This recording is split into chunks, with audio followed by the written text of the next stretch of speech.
19:23 arrancamos en otro bloque más de la Resistencia. Comentanos, Ramiro, con qué entramos.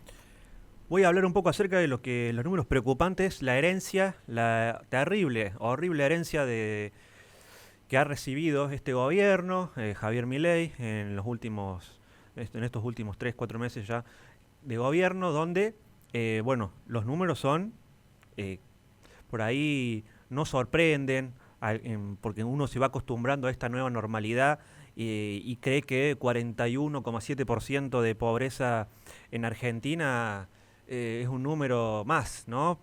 Pero es escandaloso.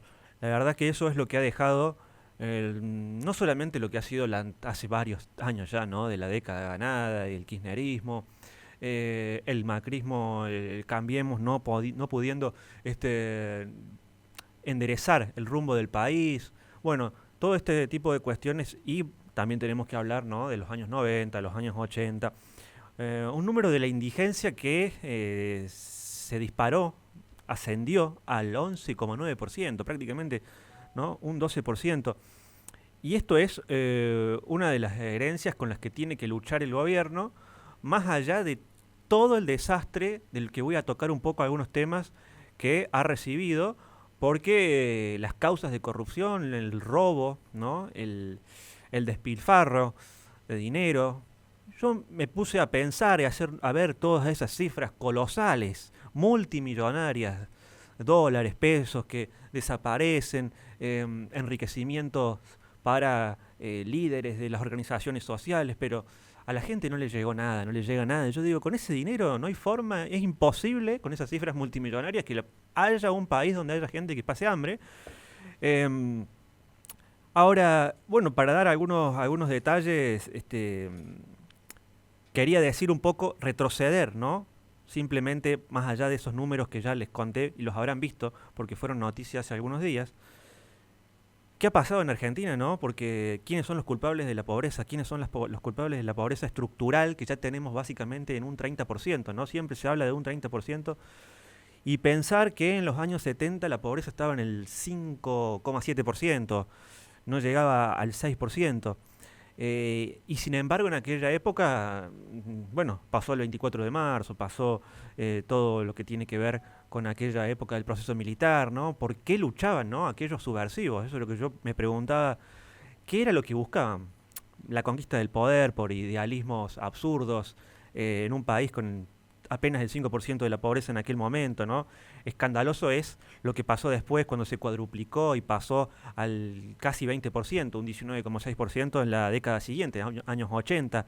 Llegó Alfonsín, no pudo, dejó una crisis económica catastrófica, una hiperinflación, llegó la década después del 90 con Menem, aún así la pobreza continuó creciendo lentamente al 26,4% durante esa década. En la década del 2000 vuelve a saltar este número de la pobreza, donde tenemos bueno, la crisis de 2001, los varios gobiernos que pasaron, las varias presidencias en tiempo récord. Llegó Dualde, lo trajo a Néstor.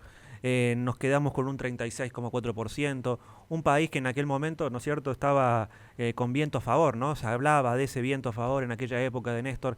Lástima que justo tocó Néstor Kirchner, ¿no? Nos tocó justo el peor de los que podrían haber sido en aquel momento, porque el viento a favor nos hablaba de un país que generaba ingresos abundantes, ¿no? En lo que tenía que ver el boom de la soja.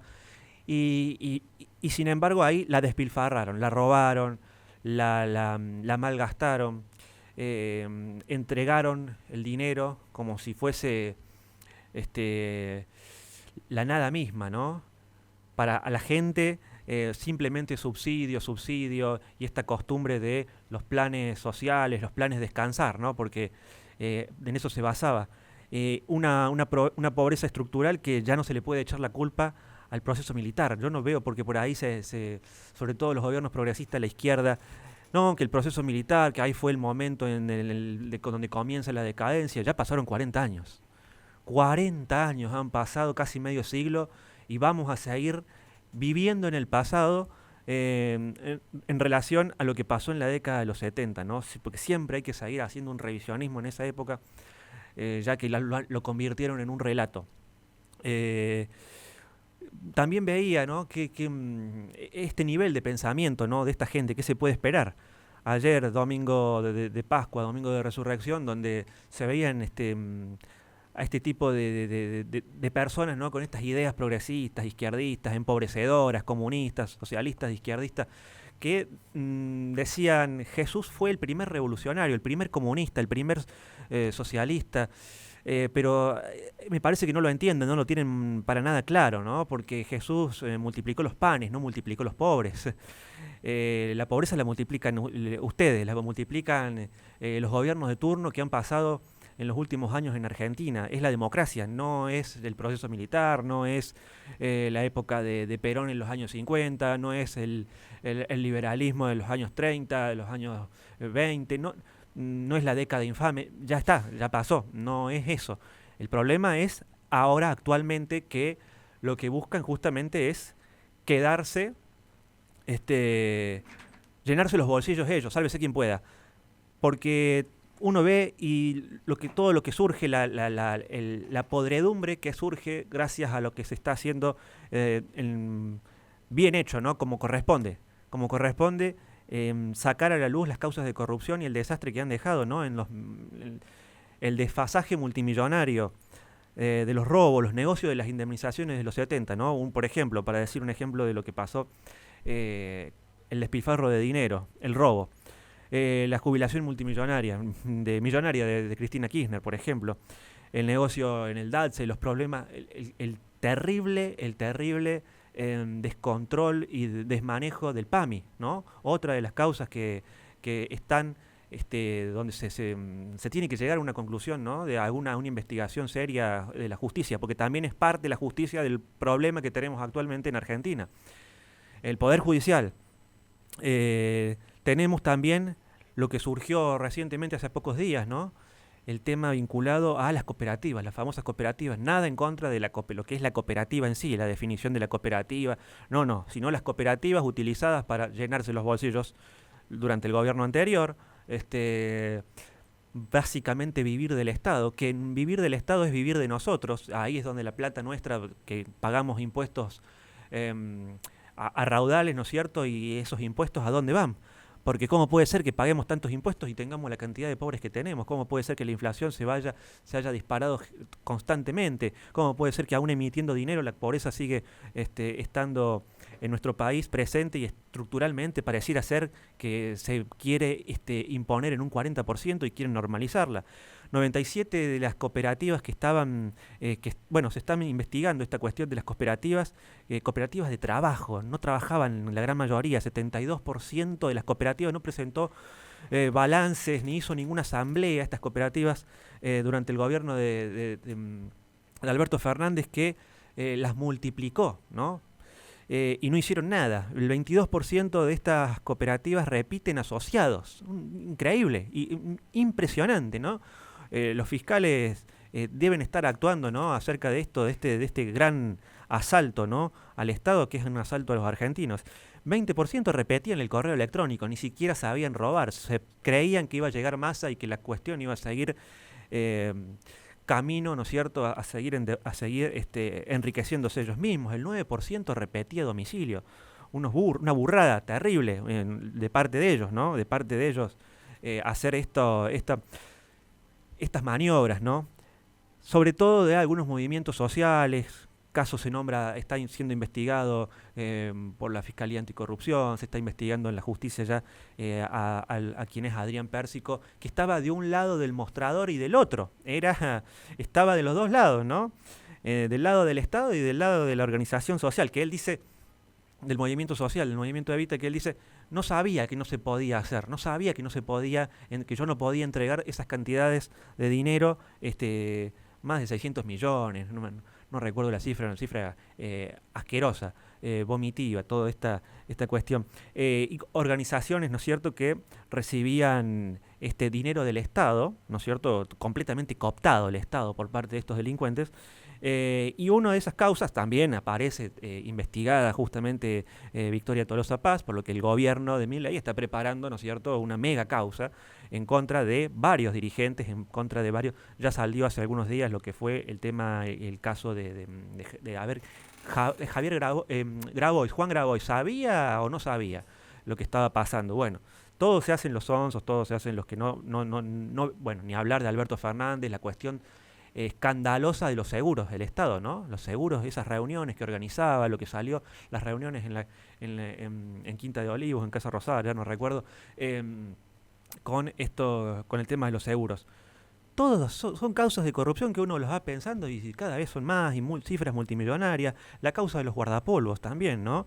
Esta increíble, ya esta es una de las peores, ¿no? Esta es la ministra, acá justamente está apuntada Victoria Tolosa Paz, la ex ministra, ¿no?, del Desarrollo Social, que contrató a una cooperativa sin experiencia previa, una de estas cooperativas a las que ya se les frenó, por cierto, a estas sí hay que frenarles el dinero, el envío de dinero.